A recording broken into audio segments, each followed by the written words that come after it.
Helmet মাথায় দিয়েও কেন ঢাকতে পারো না মুখটা? জনগণের ক্ষোভের সামনে হারিয়ে গেছে রাজতাজ। যে ভামনে দাঁড়িয়ে সেদিন করেছিলে তুমি কটূক্তি, আজকে তোমার জামা ছিঁড়ে প্রশ্ন করে জনশক্তি।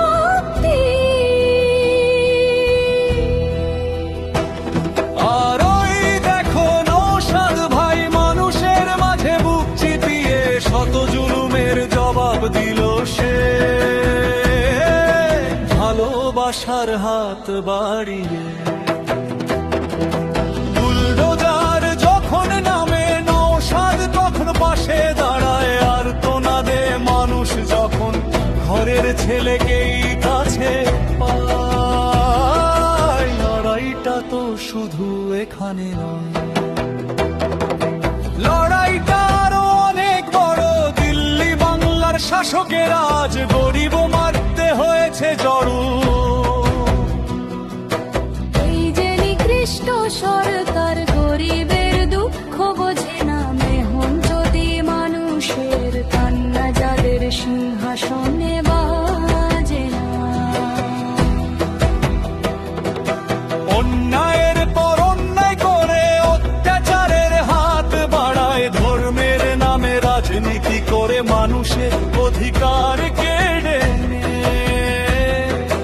রুটি রুজির প্রশ্ন এলে চুপ করে যায় শাসক দলে, প্রতিশ্রুতির পাহাড় গড়ে ফাঁকা থাকে আসল ফল।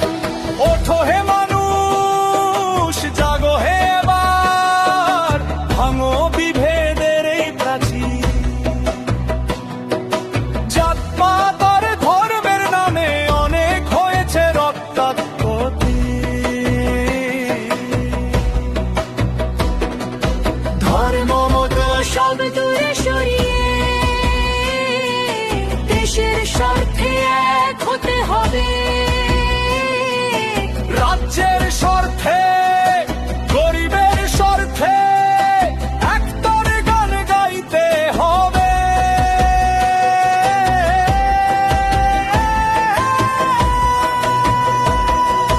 যে সংবিধান আমাদের বাঁচায় তাকে তো আজ রক্ষা করতে হবে।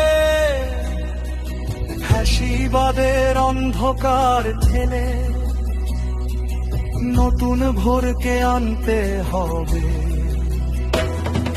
সম্মান আজ আকাশ ছয়, অত্যাচারী ধুলোয় মেশে চাটুকারিতা হার মেনেছে, সততা আজ জিতেছে শেষে। পাঠাতে হবে ওই দিল্লির স্বর, ঢাকাতে হবে চোরের দল।